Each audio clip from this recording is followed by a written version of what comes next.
Okay, welcome back. So we finished talking about transcription, which is how you get from DNA to mRNA. Remember, mRNA is that molecule, mRNA stands for messenger RNA, and mRNA is the molecule that carries the DNA code from the nucleus where the DNA can't leave to the ribosome where that gets turned into a protein. All right. We're going to look at that process of translation, which is going from mRNA to a protein right now. So let me get everything set back up. Okay. And this is right where we left off. Okay. So there's your difference between introns and exons. You don't need to worry so much about this diagram. If you take AP Bio with Mr. England, you're going to learn more about that there. Okay. So I'm going to add another page. And we're going to talk about translation now. I'm going to go to type to text because it's so much easier for you guys to read. So we'll start with talking about translation. Come on.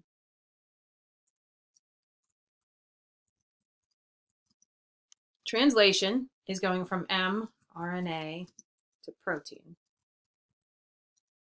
And it takes place in the ribosome, the nucleus. Okay. A couple things to know about it. The ribosome reads mRNA in 3 base chunks known as codons. And we're gonna, you guys are gonna practice with codons after we're done with this part, okay?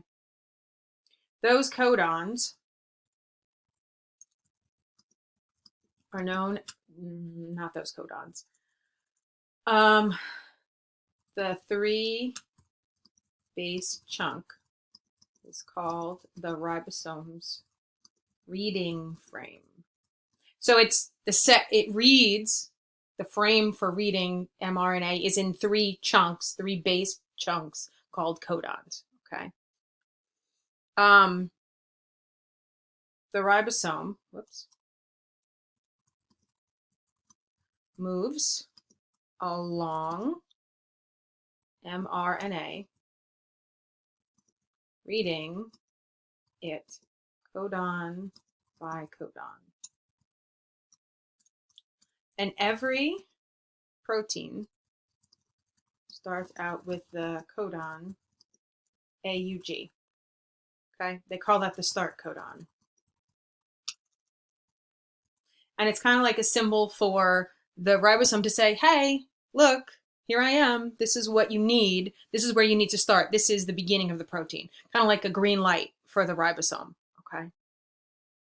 Let me zoom in so you guys can see a little better. Okay.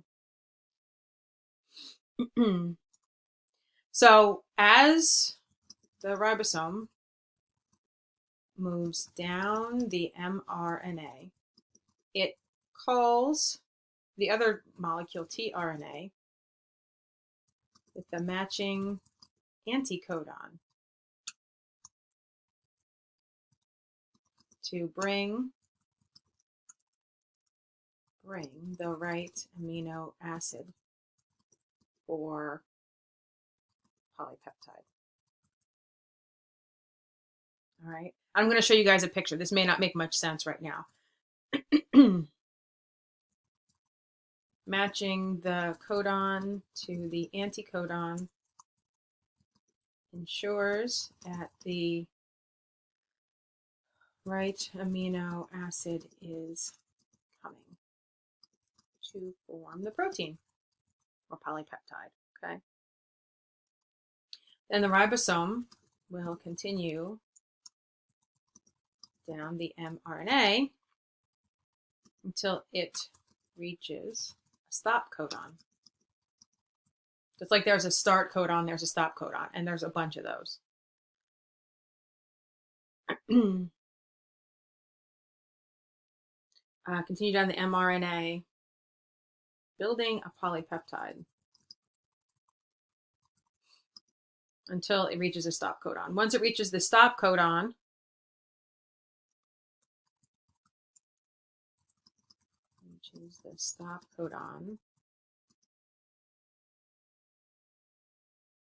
the ribosome releases the polypeptide so it can be processed into a full protein. Okay, so that's the process. All right, let me see if I can get a picture in here for you guys to kind of show how that happens. Because, you know, it's always good to have visuals. This is a good one. So make it nice and big so y'all can see. Okay, so here's the mRNA. This greenish tealish thing is the ribosome. The mRNA will go into the ribosome and it'll start reading at AUG. AUG is not on here. In the codon. The codons are here on the mRNA, as you can see. So the mRNA says, hey, here I am. I need, my codon is AGU, all right? This is tRNA. Kind of looks like a clover leaf sort of thing. The tRNA carries the anticodon. For AGU, the anticodon would be UCA, right? Because A goes with U. There's no T in RNA. And this is RNA to RNA. So A is going to go to U, G is going to go to C, and U is going to go to A. When that is here, okay, when the UCA comes, it makes sure that whatever this codon is, because it matches UCA, there's, as you can see here, there's an amino acid stuck to it. So you can look at here, ACG is going to be UGC in terms of codon, anticodon. And when that happens, when UGC comes, it's carrying the right amino acid for ACG, okay? And then what winds up happening, we talked about peptide bonds when we talked about biochemistry, those amino acids are going to bond together in a peptide bond eventually to make, it's going to make a polypeptide, and then it goes through further processing to make the rest of a protein, because we know proteins are pretty complicated. All right. So let's look at how to read this codon wheel. All right. I'm going to add a new page. The codon wheel is so easy to read, and you guys are going to have an assignment on that. There's your codon wheel. Make it nice and big so you guys can see. Okay. There's the codon wheel. So you have 4 nitrogen base possibilities in RNA, A, G, U, and C, and you can see them all around the wheel. Okay. On the outside, let me go back to ink mode. The outside here are your amino acids. All right. So serine, tyrosine, stop. There's a stop codon. Okay. And you can find the start codon somewhere in there. Somewhere. Where did it go? Oh, it's methionine. Okay. It doesn't say start, it just says methionine. All right. So let me teach you guys how to read this. Okay. There are also codon tables, which I don't really like as much. This is a lot easier for you because you read it the same way every single time. So you start in the middle. All right. So let's start with C. You can go, if your codon is C, C, G. Let's say your codon is CCG. You start in the middle with C.